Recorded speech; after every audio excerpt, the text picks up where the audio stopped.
welcome back to AGT STEM. Today we're going to be watching a video on Oganesson. So without further ado, let's hop to it.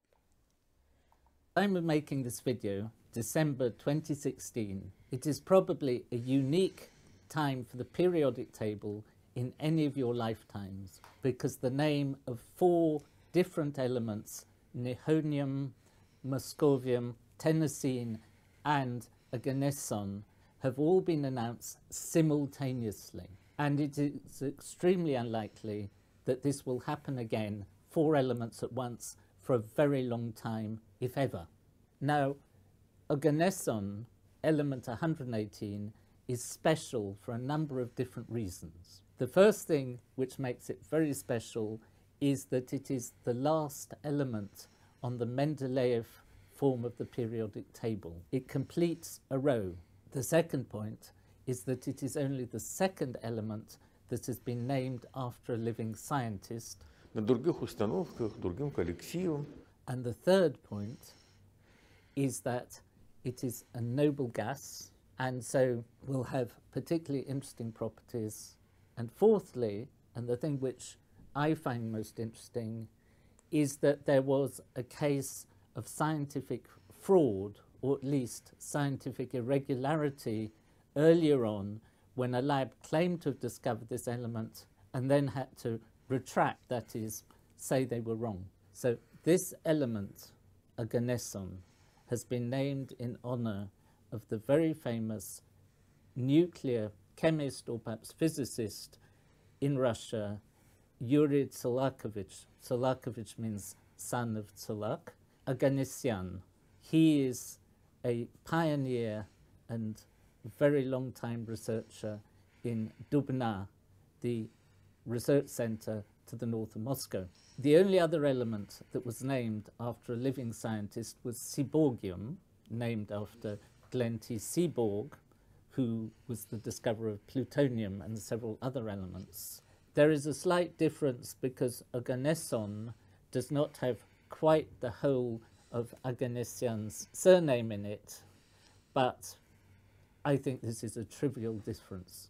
And it has often been said that having an element named after you is much better than winning a Nobel Prize, because Nobel Prize winners get forgotten pretty quickly, whereas your name is on the wall of nearly every schoolroom in the world. Well, at least every science lab in the world. So it's a terrific memorial.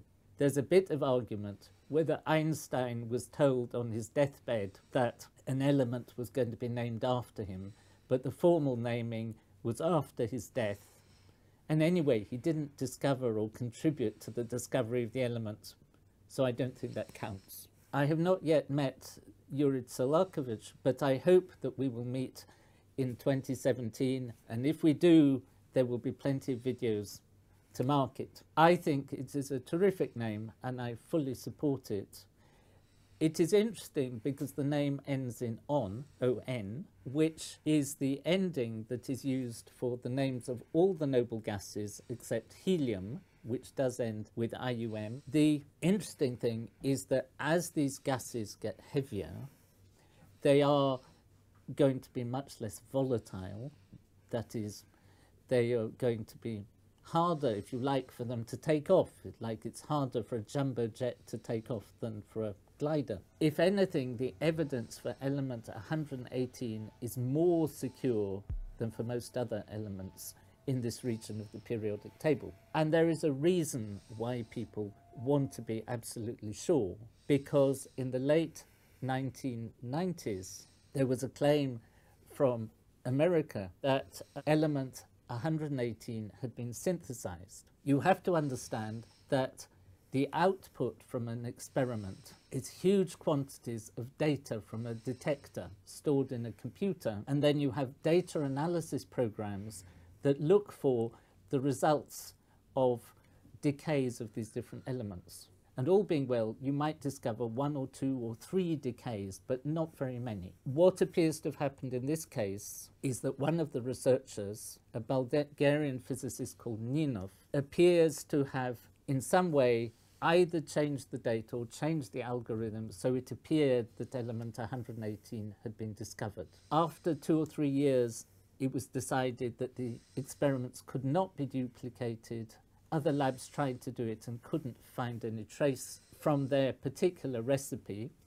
And also, even looking at the original data, people couldn't reproduce the analysis, and so the original paper was withdrawn.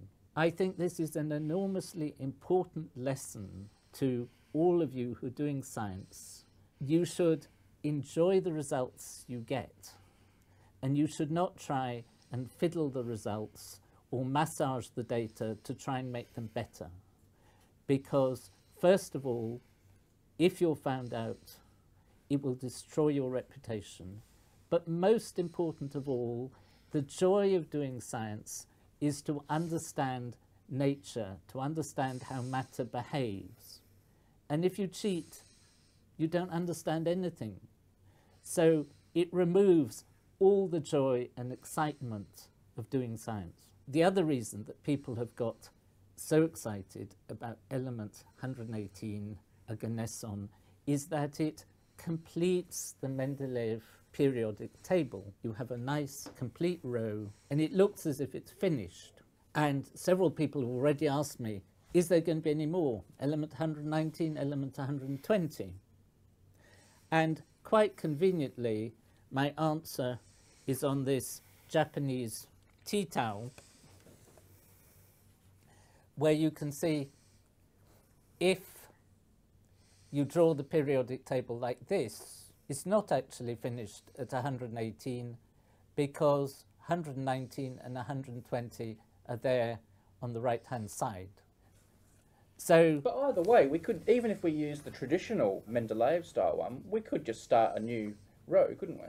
yes, of course, we could start a new row. The advantage of this format is that it shows us that there's nothing special about 118 being the last one, and it gives us encouragement to keep going. You could, of course, say in the Mendeleev format, well, you know, it's complete, we're never going to be able to do it. Whereas if you look here, you can see it's quite reasonable. I very much hope that in the next year or so, that the first glimmers of a result for 119, or more probably 120, because if you look at the history of the periodic table, the even elements seem to be discovered before the odd ones. I think there is a real chance that we will keep going. And nobody will be more excited than I am. Well, perhaps Yuri Oganessian may be even more excited. Well, thank you so much for watching, and we'll see you next time. Stay smart.